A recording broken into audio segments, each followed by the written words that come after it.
Sergio Marchionne, the boss of Fiat Chrysler, seems to be the man everyone talks about when it comes to merging in the auto business. But he's not the only one that people have to worry about when Fiat Chrysler comes knocking.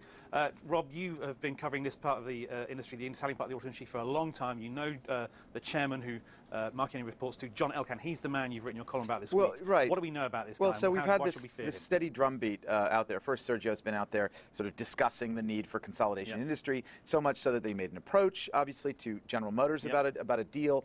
And it's funny, like you look at, nobody refutes the argument that in fact there is too much capacity. You need to have consolidation, particularly these OEMs, these big manufacturers like Chrysler, like General Motors. The issue is, of course, no one wants, he's got a $20 billion company, whatever GM's GM's like 3 times the size. GM's got net cash.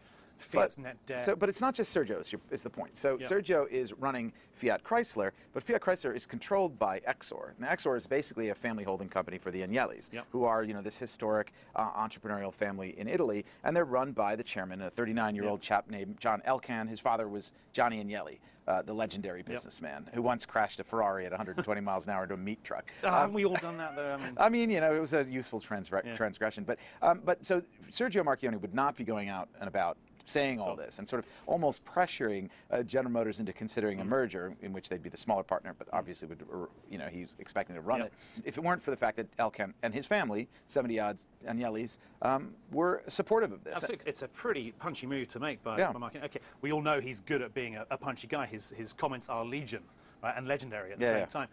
Yet he does have a boss. Right, but here's the thing that's funny. So on the Exor, on a parallel business, is trying to do this hostile bid for Partner Re, a reinsurance company.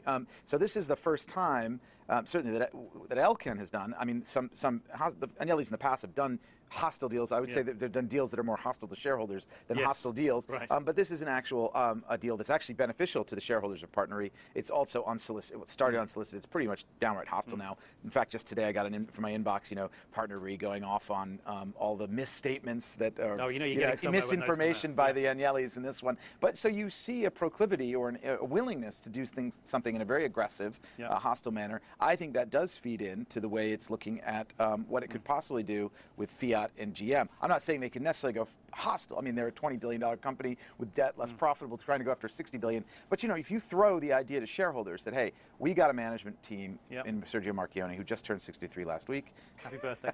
But so he's not getting any younger. He's got another big deal in him. I would, if I were GM, I would be, I would not underestimate the determination of Exor and John Elkann. Rob, thanks for talking us through that. We'll be back with more breaking views tomorrow.